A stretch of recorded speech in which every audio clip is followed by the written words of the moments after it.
इन दिनों आप देखे होंगे शायद सोशल मीडिया पे जो खबरें सबसे ज्यादा चल रही है वो शादियों को लेकर के। इसी शादियों की खबरों के बीच एक और ऐसी शादी की खबर निकल के आती है। जो लोग देख रहे हैं वो सारे लोग हैरान और परेशान हो रहे हैं, आखिर ऐसा कैसे हो सकता है। जिसमें एक लड़की अपने ही पिता से शादी कर बैठी और शादी करने का जब वो बजा मीडिया वाले के सामने, जब मीडिया वाले उनसे इस तर्कहीन शादी के बारे में पूछते हैं, पूछने के बाद जो वो लड़की वहां पे बताते हैं, वो जानने के बाद शायद आप भी चौंक जाएंगे और आप भी हैरान और परेशान हो जाएंगे कि आज का समय कहाँ जा रहा है। जिस रिश्ते को समाज कहीं से भी इजाजत नहीं देती है और ना ही किसी धर्म के लोग भी इन्हें इजाजत देते हैं, लेकिन आज का घटनाक्रम कुछ ऐसा ही है जो जानने के बाद शायद आप भी चौंक जाएंगे। बढ़ते हैं आज की इस पूरी घटनाक्रम के बारे में। लेकिन घटनाक्रम में आगे बढ़ने से पहले आप लोगों से एक छोटी सी निवेदन है कि जो लोग भी हमारे चैनल पे नए हैं तो आप चैनल को सब्सक्राइब जरूर कर दीजिएगा। अगर कहानी आपको अच्छा लगे तो लाइक एक जरूर दीजिएगा। बढ़ते हैं इस कहानी की ओर। राधे राधे, नमस्कार, सत श्री अकाल। मैं हूं कोमल यादव। आज की कहानी की शुरुआत होता है पड़ोसी मुल्क पाकिस्तान का, जहाँ एक व्यक्ति अपने परिवार में पहले एक शादी करता है। एक शादी करने के बाद उनका फिर दूसरी शादी होता है, फिर तीसरी शादी होते हैं, फिर तीनों पत्नी उनके एक साथ ही एक ही घर में रहते हैं। जिंदगी ठीक ठाक से चल रहे थे, घर परिवार के लोग अच्छे से रह रहे थे, तभी उनके बच्चे भी होते हैं। परिवार के जितने भी लोग थे सबसे ज्यादा अगर प्यार वो किसी से करते तो वो अपनी दूसरी बेटी से ही करते थे। हालांकि यहाँ पे और व्याख्या में नहीं, बल्कि यहाँ पे जो मेन पॉइंट है मैं वो आपको बता रहा हूँ। वो लड़की भी अपने पिता से काफ़ी ज़्यादा प्रेम करते थे, काफ़ी ज़्यादा पिता की बात मानते थे, मानो वो पिता के लिए कुछ भी कर सकते थे। धीरे धीरे समय बीतता, लड़की भी पढ़ाई करती है। पढ़ाई पूरे करने के बाद लड़की की तकरीबन उम्र हो जाते हैं, शादी करने का समय भी आता है, शादी करने का समय भी आता है। लेकिन वो लड़की का जब शादी करने का समय आया उस समय कुछ और ही होता है। वो पिता अपनी बेटी की शादी कहीं और नहीं बल्कि उस पिता ने अपनी बेटी के नाम जो बचपन में बड़े शौक से राबिया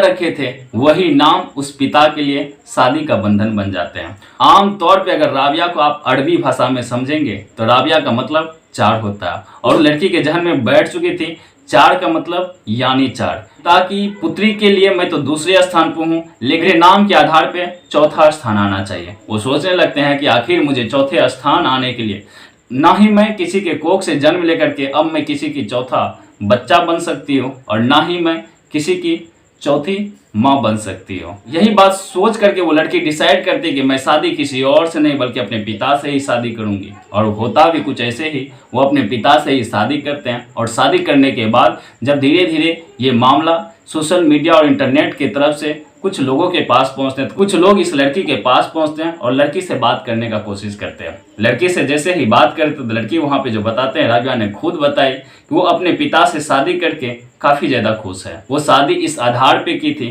क्योंकि अरबी भाषा में जो चौथा स्थान होता है वो चौथा स्थान के लिए वो अपने पिता से ही शादी कर बैठी और जिस कारण से वो अपने पिता के साथ आज खुश भी है। लेकिन ये पूरा मामला का खुलासा नहीं हो पाया, आखिर ये पूरा मामला पाकिस्तान के किस जगह के हैं। लेकिन आम तौर पे आज तक अगर आप घटना सुने होंगे तो शायद इस तरह के घटना नहीं सुने होंगे। आज तक की घटना में आप सुने होंगे एक भाई अपने बहन से शादी कर बैठे, चचेरा बहन से शादी कर बैठे, मामा की बेटी से शादी कर बैठे। और आप अगर इससे भी ज़्यादा आप सुने होंगे क्राइम की स्टोरी में जो मेरे चैनल पे भी अपलोड है, जिसमें एक पिता अपने पुत्री के साथ ही संबंध बनाते हैं। जब धीरे धीरे उनके परिवार वाले के लोगों को पता चलता है, ये जब मामला थाना तक पहुंचता है तो ये मामला काफ़ी तेज़ी से वायरल भी होता है। हालांकि बिहार के समस्तीपुर से भी ऐसे ही घटना निकल के आया था, जिसमें एक पिता कई विगत दिनों से अपने पुत्री के साथ यौन शोषण कर रहे थे। जब वो बेटी काफ़ी ज़्यादा हैरान और परेशान हो जाती है, काफ़ी ज़्यादा डिप्रेशन में रहने लगती है, तो अपने पिता का एक वीडियो क्लिप बनाती है और वो वीडियो क्लिप को धीरे धीरे वायरल कर देते हैं। जब वो वीडियो क्लिप धीरे धीरे आम लोगों के पास पहुंचता है तो ये बात भी मीडिया और पुलिस के लिए हैरान करने वाली बात थी। लेकिन आज की जो घटना शायद सुने होंगे, शायद ये घटना सारी घटना से अलग हट करके है। इस घटना में एक पिता और एक पुत्री ने उस रिश्ता को भी शर्मसार करके रख दिया जिस रिश्ता को हम एक पवित्र रिश्ता के तौर पे देखते हैं। उस रिश्ता को भी कलंकित कर दिया जो पिता कभी अपने पुत्री से उम्मीद नहीं कर सकते और जो जो पिता कभी अपने पुत्री से उम्मीद नहीं कर सकते और जो पुत्री भी कभी अपने पिता से उम्मीद नहीं कर सकते हैं।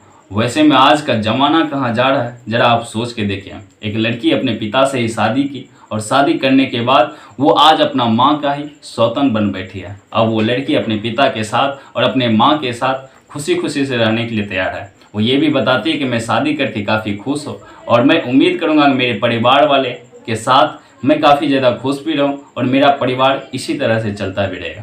जब उसके पति से भी पूछा गया, यानी उनके पिता से भी पूछा गया, तो वो इस चीज़ों पे कोई भी रिएक्शन नहीं देते हैं। वो बताते हैं कि बेटी की खुशी थी जिस कारण से मैंने भी शादी कर लिया।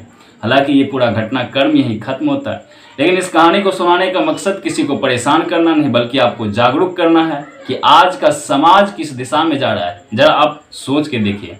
जिस रिश्ते को कभी आप सबसे ज़्यादा पवित्र और सबसे ज़्यादा भरोसे वाले रिश्ते मानते होंगे, शायद आज वही रिश्ता कहीं कहीं कलंकित कर बैठते हैं। आमतौर पे क्राइम की कुछ स्टोरी ऐसे आते हैं जो वाजे में इंसान को झकझोर के रख देता है कि ऐसा कैसे हो सकता है। लेकिन क्राइम की कहानी किसी को परेशान करने के लिए नहीं बल्कि आपके आने वाले समय को आगाह करने के लिए होता है। कहीं आप अगर उस रास्ते पे चल रहे हैं तो शायद उस स्टोरी को सुन करके भी आप समझ सकते हैं कि इस रास्ते पे चलने का सज़ा क्या मिलती है और आने वाला समय क्या होगा। हालांकि आज यहीं तक, फिर मिलते हैं कल एक नई क्राइम की स्टोरी के साथ। जय हिंद, जय भारत, वंदे मातरम।